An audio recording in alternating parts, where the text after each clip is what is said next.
So hello everyone and welcome back to दायर Vikalp YouTube family. तो आज के इस वीडियो में हम आपके सामने डिस्कस करने वाले that is the strategic plan towards AIPGT 2025, क्योंकि कई सारे लोगों के मुझे डाउट्स आ रहे हैं and they are confused regarding how to focus on study, because अभी करंट इंटर्नशिप उनका चालू है। कई लोग हैं जो रिपीटर फेज में है एंड नंबर ऑफ थिंग्स, मतलब कई लोग हैं कि 4th ईयर में फिर भी they are thinking of this exam. तो सभी लोगों के माइंड में जो भी कुछ कन्फ्यूजन पॉइंट्स है उसके बारे में आज हम यहाँ पे डिस्कस करने वाले। This was the most awaited video, जैसे कि मैंने व्हाट्सएप ग्रुप पे ऑलरेडी डाला था कि हम इसके बारे में डिस्कस करने वाले, लेकिन कुछ अनअवॉइडेबल रीजंस होते उसके कारण मैं वीडियो नहीं कर पाया था। लेकिन आज के इस वीडियो के थ्रू हम आपसे बातचीत करेंगे कि कैसे हमें AIPGT 2025 का जो एग्ज़ाम है उसकी तरफ हमें अप्रोच करना है। ठीक है, तो बेसिकली हम स्टार्ट करेंगे कि किस प्रकार से हमें यहाँ पे अप्रोच करना है। तो देखो, यहाँ पे मैंने कुछ पॉइंट्स मेंशन किए, दैट इज़ फॉर एग्जांपल अगर यहाँ पे आप देख पा रहे हो तो यहाँ पे क्या है, अक्टूबर 2024। सो this is your current scenario. मान के चलो कि अभी अक्टूबर की डेट, अक्टूबर का मंथ चालू है। ठीक है, so this is our current scenario. यहाँ पे क्या दिख रहा है, सभी बच्चे क्या कर रहे हैं, मौज मस्ती कर रहे हैं। No one is serious about the study. Yes, those who are serious about study they are already in the toppers list. ठीक है, हम जो बिलोंग करते हैं मिडिल क्लास नहीं बोलूँगा, मिडिल लेवल के जो स्टूडेंट हैं एंड लोअर लेवल के, मतलब 3 क्लास होते हैं, टॉपर, मिडिल एंड लोअर। तो उसमें से टॉपर्स का जो है कि उनको कुछ एक्सटर्नल मोटिवेशन की ज़रूरत ज़्यादातर पड़ती नहीं है, लेकिन जो मिडिल क्लास लेवल के लोग हैं ना उनको ज़्यादा मोटिवेशन की ज़रूरत पड़ती है। तो ये जो है ना कि अक्टूबर फेज़ में एंजॉय करने वाले लोग को ने, आई वुड से मिडिल एंड लो लेवल के जो स्टूडेंट है वो यहाँ पे एंजॉय कर रहे हैं। अगर आप यहाँ पे एंजॉय नहीं कर रहे and if you are serious about study, आप खुद को मान के चल सकते हो कि you are into the topper zone, या फिर at least you are trying to study. मतलब स्टडी के लिए ट्राई करना भी एक आपके खुद से माइंड में एक अचीवमेंट के जैसा है कि अगर आप ट्राई करो। लेकिन अगर आप कुछ भी ट्राई नहीं करो, यहाँ पे आप अक्टूबर फेज़ में हो। ठीक है, तो धीरे धीरे क्या हो जाएगा, देखो यहाँ पे मैंने अक्टूबर मेंशन किया है, वहाँ से आप कहाँ पे चले जाओगे। देखो अक्टूबर है, उसके बाद में नवंबर आ जाएगा। अभी अक्टूबर के ऑलमोस्ट 4-5 डेज जा चुके हैं। ठीक है, उसके बाद में क्या आएगा, नवंबर आएगा। नवंबर में क्या आता है, दिवाली आती है। ठीक है, still you are not serious. उसके बाद में आता है दिसंबर, फिर आएगा ईयर एंड आ जाएगा। ठीक है, फिर जनवरी आ जाएगा। यहाँ पे I forgot to change the month, लेकिन यहाँ पे जनवरी 2025 यहाँ पे स्टार्ट हो जाएगा। उसमें भी आपके मंथ गए, अचानक से आपके सामने क्या आ जाएगा, एग्ज़ाम का डेट आ जाएगा, फरवरी, मार्च एंड अप्रैल के बाद ही एग्ज़ाम मोस्टली होगा। लेकिन मान के चलना है कि अप्रैल का ही हमें टारगेट रखना है, क्योंकि NCIRC ने लास्ट ईयर भी बोला था कि उनका जो शेड्यूल है एग्ज़ाम्स का वो उनको रिड्यूस करना है, मतलब मोस्टली फरवरी टू फरवरी उनका schedule they are planning. So for the safer side we are planning the exam in April 2025। तो आपके माइंड में भी आपको क्या करना है, अप्रैल 2025 का ही प्लान मोस्टली रखना है आपके माइंड में।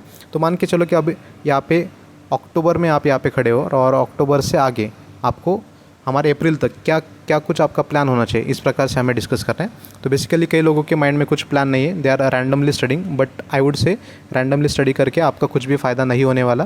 क्योंकि अगर इस साल का आप कंपटीशन देखोगे तो ऑल इंडिया रैंक अगर आपका 250 या फिर 300 के नज़दीक भी आ रहा है, still they are not sure about the government stipend receipt in their respective states. All India में जो भी कुछ मिलेगा वो नॉन क्लिनिकल या फिर एकदम रिमोट कॉलेजेस में वो भी मिलने के चांसेस है, if you are a open candidate and और OBC and other caste candidate also. So अगर आप इस साल का कंपटीशन देखोगे तो अगले साल भी और कंपटीशन बढ़ता ही चला जाएगा। तो आपको एक्स्ट्रा ऑर्डिनरी बनना पड़ेगा if you want to go into the government stipend seat. मतलब नॉर्मल या फिर ऑर्डिनरी रह के आपका एडमिशन नहीं होने वाला। तो अगर आपको एक्स्ट्रा ऑर्डिनरी बनना है तो एक्स्ट्रा ऑर्डिनरी बनने के लिए एक्स्ट्रा ऑर्डिनरी एफर्ट्स भी आपको डालने पड़ेंगे। तो इस वीडियो में हम डिस्कस करने वाले कि क्या कुछ पॉइंट्स है उसके ऊपर आप थोड़ा रिलाई कर सकते हो। तो उसके पहले हम आपको बताना चाहते हैं कि Ayur Vikalp is now available on play store, that is Google play store, and if you are iOS user you can contact us. उसके बाद में आपको हमारा ऐप कैसे चलाना है उसके बारे में हम आपको गाइड करेंगे। ठीक है, तो हमारे एप्लीकेशन पे डेली हम फ्री टेस्ट भी डाल रहे हैं एंड ऑनगोइंग जो टेस्ट सीरीज है उसके बारे में भी आपको पूरा गाइडेंस उस पर मिलेगा। ठीक है, so let's start with the today's video. First point is what, let's discuss on the following points which we should think while deciding the study schedule. मतलब स्टडी शेड्यूल तो डिसाइड करें तो रैंडमली हम बैठ के एक पेज लेके randomly कोई भी स्टडी शेड्यूल हम नहीं बना सकते कि मुझे XYZ सब्जेक्ट पढ़ना है, ऐसा नहीं होता है। तो कौन से पॉइंट्स है जिसके ऊपर हमें डिस्कस करना है वो हम देखने वाले हैं यहाँ पे। The first thing is that, मतलब आपको क्या करना है, ये वीडियो सुनते टाइम आपको पेन पेपर लेके बैठना है। The first point which you need to ask to yourself that you need to calculate the duration left for the AIPGT 2025 exam. मतलब now if you are in October month then for if you are approaching toward the exam in April, so मान के चलो कि अप्रैल में exam है। I don't know अप्रैल में होगा कि नहीं, लेकिन एक सेफर टारगेट के लिए हमें अप्रैल कंसिडर करना है माइंड में। तो अगर अप्रैल में एग्ज़ाम है तो अक्टूबर यहाँ पे चल रहा है, तो कितने मंथ्स बाकी वो आपको कैलकुलेट करने हैं। अक्टूबर के क्या है, November, December, Jan, Feb, March and April. मतलब ये जो कुछ मंथ्स है 4, 5, 6 मंथ्स है वो आपको कैलकुलेट करने हैं। तो आपको एक ड्यूरेशन मिल जाएगा कि इतना ड्यूरेशन है। उसके बाद में हमें क्या करना है, second thing you need to now identify the recent exam pattern of AIPGT। ठीक है, हमने प्रीवियस पॉइंट क्या देखा था कि ड्यूरेशन आपको कितना लेफ्ट है एग्जाम के लिए वो जानना है। ये क्यों जानना होता है आपको, ड्यूरेशन कितना है उस हिसाब से आपका कितना सिलेबस बचा है, उसको किस प्रकार से आपको प्लानिंग प्लॉटिंग करनी, ये सब चीज़ें देखने के लिए आपको फर्स्ट ऑफ ऑल क्या निकालना है, ड्यूरेशन लेफ्ट। ठीक है, आपने ड्यूरेशन निकाल लिया, उसके बाद में क्या करना है, ठीक है, मान के चलो कि अभी 6 मंथ्स है फॉर एग्जांपल, तो 6 मंथ्स है, तो आगे अभी कैसे आपका अप्रोच करना है। Second thing is that you need to identify the recent exam pattern of AIPGT।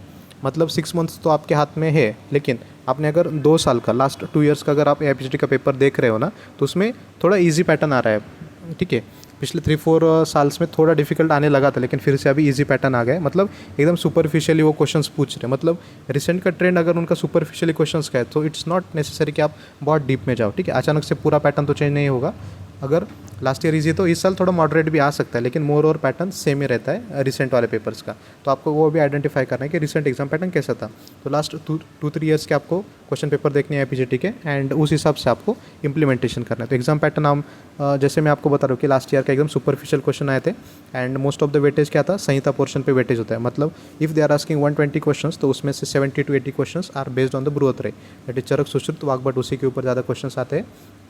And जो भी कुछ अलॉयड सब्जेक्ट्स है, लाइक रसशास्त्र हो गया या फिर काश्यप हो गया, उसके बाद में द्रव्यगुण पे क्वेश्चन आते हैं। ऐसे जो सब्जेक्ट्स हैं ना, उसके ऊपर भी क्वेश्चन आते हैं, लेकिन उनके भी पॉसिबिलिटी इन सब्जेक्ट्स की ज़्यादा है। मतलब रसशास्त्र, काश्यप हो गया, द्रव्यगुण हो गया, शारंग दर पे थोड़े कम आते हैं, भाव प्रकाश पे थोड़े कम आते हैं, मतलब द्रव्यगुण में वो भी कवर हो जाता है।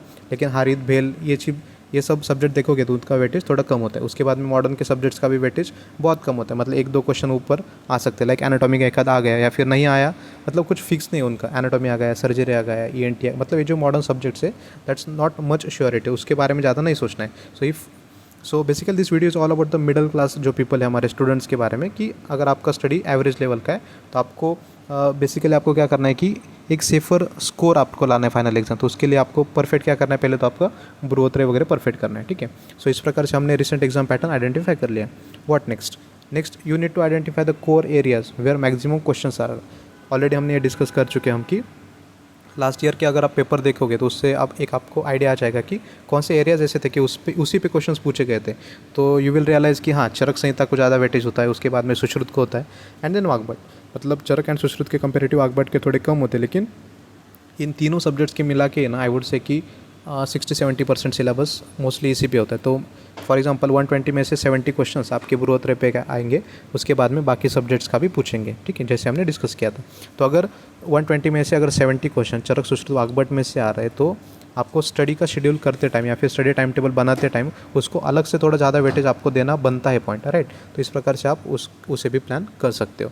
ऐसा नहीं करना है कि अगर दिन में आप 10 घंटे पढ़ रहे हो, तो कई बच्चे क्या गलती करते हैं ना कि अगर दिन में 10 घंटे पढ़ रहे हो तो चरक, सुश्रुत, वाग्भट तीनों को मिलाकर 2 घंटे देंगे, एंड एकदम रेयर कोई तो पॉइंट है, फॉर एग्जांपल भैषज रत्नावली को 5 to 6 आवर देंगे, क्योंकि उन्हें लगता है कि नहीं सर उसमें से भी 1-2 क्वेश्चन आते हैं तो उसे मैंने ज़्यादा पढ़ना चाहिए। अरे हाँ, लेकिन उस पर क्वेश्चन भी तो कम आते हैं ना। लेकिन मान के चलो कि 1-2 क्वेश्चन फाइनल में आए, अगर आपका स्टडी भी नहीं है, आपने तुक्के भी मार दे, वो भी सही आ गए, ऐसा भी पॉसिबिलिटी होती है। तो आपको फिलहाल के लिए सेफ स्कोर में, सेफ जोन में थोड़ा खेलना है कि कौन से टॉपिक पे क्वेश्चन आते हैं, उसी पे आपको ज़्यादा फोकस करना होता है। ठीक है, तो ये तो फर्स्ट ये हो गया आपका।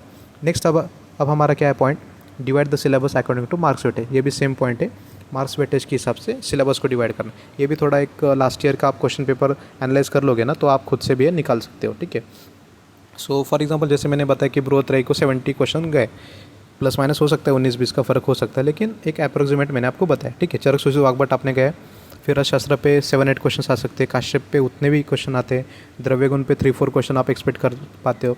तो ये सब मिला के फिर से क्या हो गया, 85-90 हो गया। उसके बाद में कुछ मॉडर्न के क्वेश्चंस पूछेंगे, 2-3 क्वेश्चंस पूछ सकते हैं, एंड कुछ हारित पे आएगा, शारंग दर पे आएगा, या फिर भेल संहिता पे आ सकता है, ऐसे क्वेश्चंस आएंगे। लेकिन ये जो क्वेश्चंस होते हैं ना, वो मोस्टली प्रीवियस ईयर में आस्क्ड जो क्वेश्चंस होते हैं ना, उसी में से आते हैं।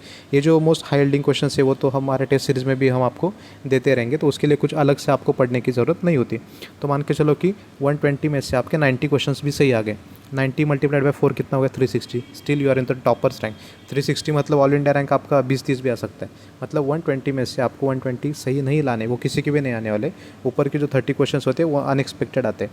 आपके हाथ में 180 में से 80 क्वेश्चंस भी सही आए तो भी आपका गवर्नमेंट में एडमिशन हो जाता है। ठीक है, थोड़ा रैंक्स के हिसाब से 19-20 फ़र्क होता रहता है, लेकिन सेफर जोन के लिए आई एम टेलिंग यू कि 120 में से हमारे 90 क्वेश्चंस तो सही आने चाहिए, ठीक है। उसी के लिए हमें परफेक्ट तैयारी करनी होती है। इस प्रकार से आपको सिलेबस आप डिवाइड कर लोगे, ठीक है। नेक्स्ट थिंग क्या है, focus on the achievable targets. This is very important thing.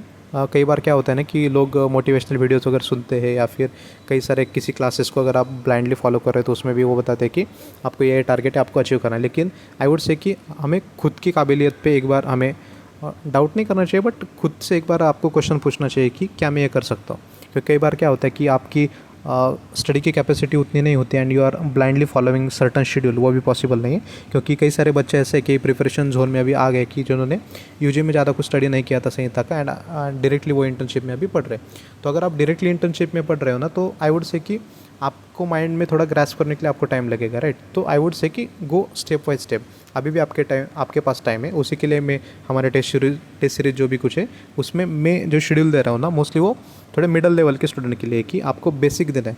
कि कई सारे मैंने टेस्ट सीरीज ऐसे देखी कि directly they are launching test series like कोई भी एक स्थान हो गया and randomly they are giving, then modern के टेस्ट दे रहे बच्चे भी सॉल्व करें। लेकिन उसमें बुरी बात कुछ नहीं है, लेकिन क्या हो रहा है ना कि बेसिक जो पोर्शन है ना कि बृहत्तरी वाला चरक सुश्रुत वाक, बट वही बच्चे का परफेक्ट है। उसने कभी चरक ही नहीं पढ़ा, सुश्रुत नहीं पढ़ा, डायरेक्टली वो एनाटॉमी पढ़ रहा है। क्योंकि फाइनल में 1-2 क्वेश्चन एनाटॉमी पे आने वाले, मतलब वो इस जोन में कि एनाटॉमी मुझे परफेक्ट करना है। अरे हाँ, आप एनाटॉमी पूरा पढ़ भी लोगे, that's a vast subject, but क्या होगा उसमें से हार्डली 1-2 क्वेश्चन आएंगे, तो उसके लिए ज़्यादा टाइम इन्वेस्ट क्यों कर रहे हो। लाइक इसी तरह से आपको अचीवेबल टारगेट्स पे फोकस करना है कि स्टार्टिंग में आपका टारगेट क्या होना चाहिए कि हाँ, if you have started studying now, मतलब फॉर एग्जांपल इफ़ अगर आपका इंटर्नशिप चालू है and you are not getting much time, अगर आप अभी से पढ़ रहे हो तो आपको क्या करना है कि अचीवेबल टारगेट्स रखो कि हाँ, मेरा अभी इंटर्नशिप चालू है, बाद में मेरा पीएचसी आएगा। If you are then going to non working, then उसमें आपको बाकी सब्जेक्ट कवर करें। लेकिन फिलहाल के लिए आपको क्या करना है, छोटे छोटे टारगेट्स रखने हैं।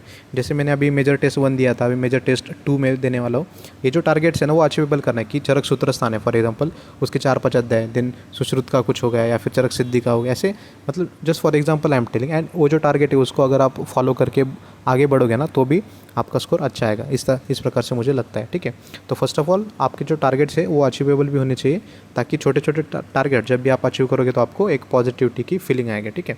Next is that don't run for the things which you can't control और अचीव। कई बार कैसा होता है कि आपने शेड्यूल बनाया, स्टडी टाइम टेबल भी बनाया, लेकिन वो अचीव नहीं हो पा रहा है, ठीक है। खुद को ज़्यादा हमें कोसना नहीं, क्योंकि कई बार क्या होता है कि आपका वर्किंग अभी शेड्यूल होता है, इसलिए समटाइम्स कैसा होता है कि आपकी मॉर्निंग ड्यूटी आ गई तो आप इवनिंग में स्टडी हो गए, या फिर अचानक से इवनिंग में किसी जीआर ने आपको काम बता दिया तो एक आध दिन स्टडी शेड्यूल फॉलो भी नहीं हो पाया, तो भी आपको ज़्यादा सोचना नहीं कि कई बार ये चीज़ें पॉसिबल भी है कि स्टडी शेड्यूल नहीं हो पाता पॉसिबल, ठीक है। 1-2 बार ऐसा होगा, लेकिन थोड़ा आपको फ्लेक्सिबल रहना पड़ेगा कि हमेशा ही आपका शेड्यूल फॉलो नहीं होगा, तो खुद को आपको ज़्यादा कोसना भी नहीं है, ठीक है। बट एक थोड़ा स्ट्रिक्टली अगर शेड्यूल को फॉलो करोगे, मतलब 10 में से 1-2 दिन भी आपके नहीं फॉलो हुआ तो भी ज़्यादा कुछ डरने की बात नहीं, लेकिन रेस्ट 8 डेज भी अगर आप उसको फॉलो करें, still you are on the right track, ठीक है। What is the next thing, identify your potential and to what extent you can remember the syllabus point. ये द सेम पॉइंट हमने पिछले पॉइंट में एक्सप्लेन किया था कि आपकी काबिलियत पे आपको एक बार पूछना है कि मुझसे कितना सिलेबस हो पाएगा। मतलब आपने कभी यूजी में संहिता नहीं पढ़ी और अचानक से आप डायरेक्टली हारित भेल संहिता हाथ में ले रहे हो, that's not the good choice. तो आपको बेसिकली जैसे मैं हमेशा बोलता हूँ, चरक सुश्रुत वाग्भट, ये तीनों पॉइंट आपके पहले परफेक्ट करने, इसलिए मैंने टेस्ट सीरीज़ में भी सिलेबस में वही पॉइंट डाला कि आपका ये पोर्शन पहले परफेक्ट होना चाहिए। अगर ये आप परफेक्ट कर जाते हो, बाद में आपको बाकी सब्जेक्ट के लिए सोचना है, क्योंकि ये बेसिक ही अगर आपका परफेक्ट नहीं है तो बाकी सब्जेक्ट करके कुछ भी फ़ायदा नहीं है। वैसे मैं आपको ऑलरेडी बता दे रहा हूँ, ठीक है। What is next thing? Through the test series challenge, through the test series, you need to challenge yourself how much you can score. Can you bear that 120 minutes pressure, and can you manage completing the syllabus within short period of time? This is very important.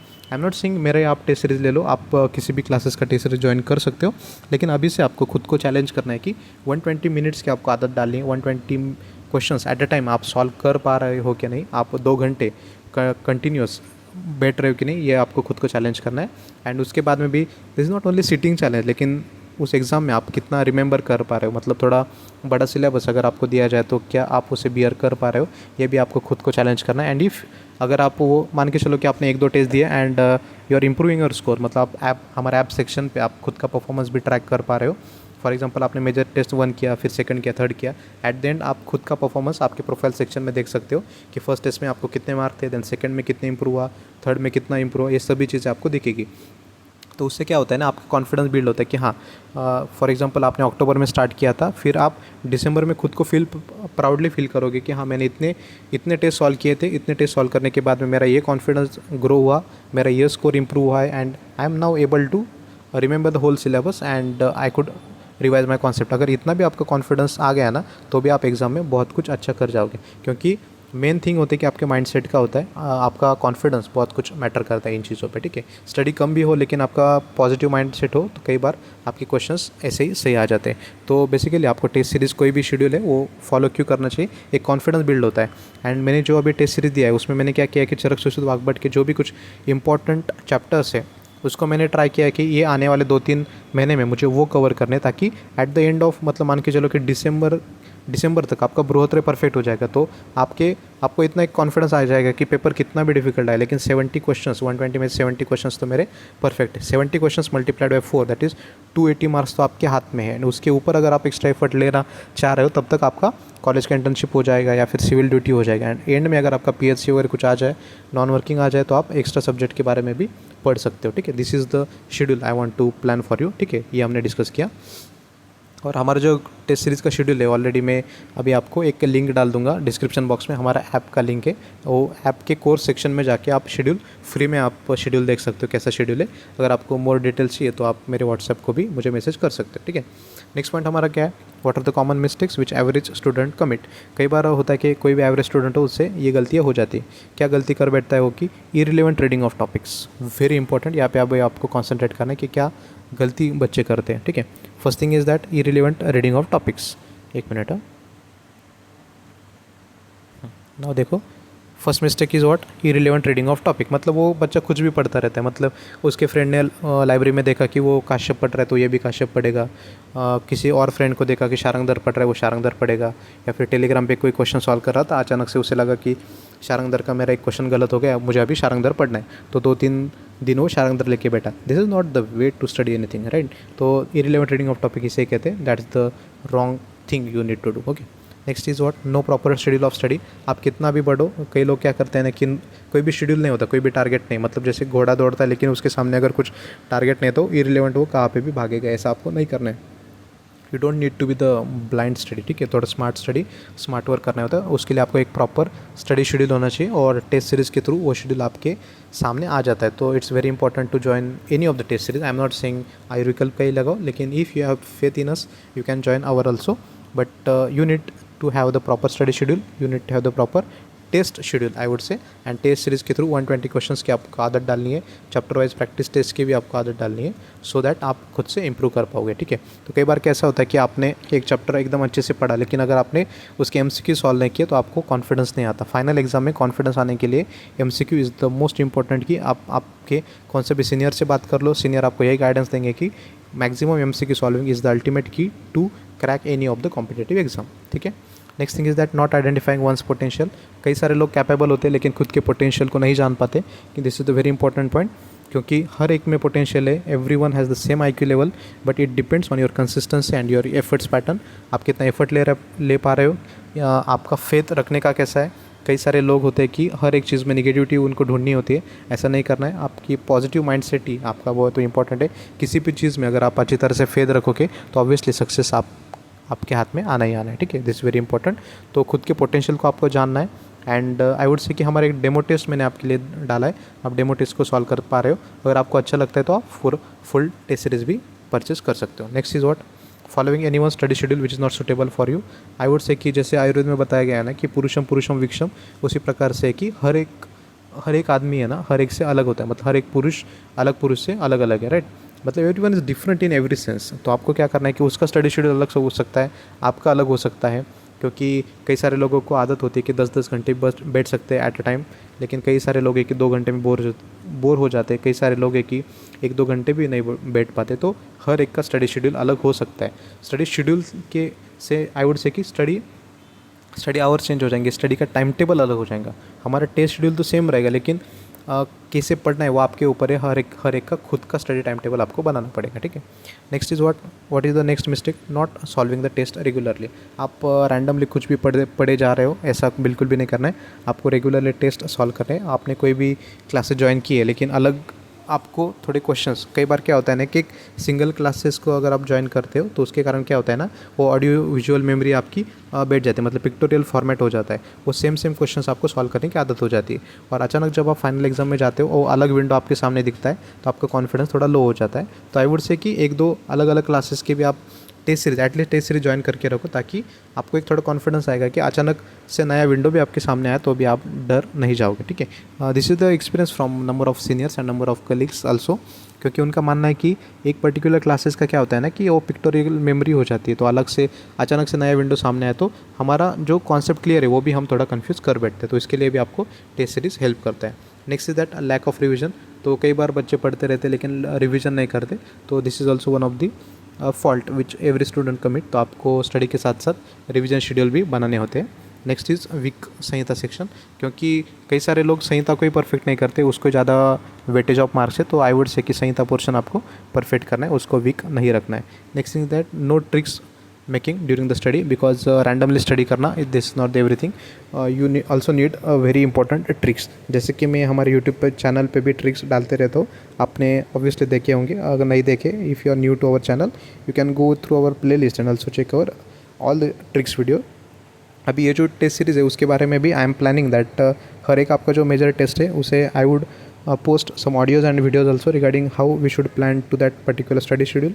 उसमें जो भी कुछ important points है, जो भी कुछ chapter wise है, उसके बारे में भी मैं daily I would try to post some videos also, and if not possible we are continuously posting number of test, मतलब पूरा एग्ज़ाम होने तक आपको एक्सेस रहेगा अनलिमिटेड टेस्ट, मतलब जितना भी हमसे पॉसिबल हो जाएगा, जितने भी आपके टॉपिक से आप हमें सुझाव दे सकते हो, number of test we are going to upload in the same fees, that is 1500 for the current.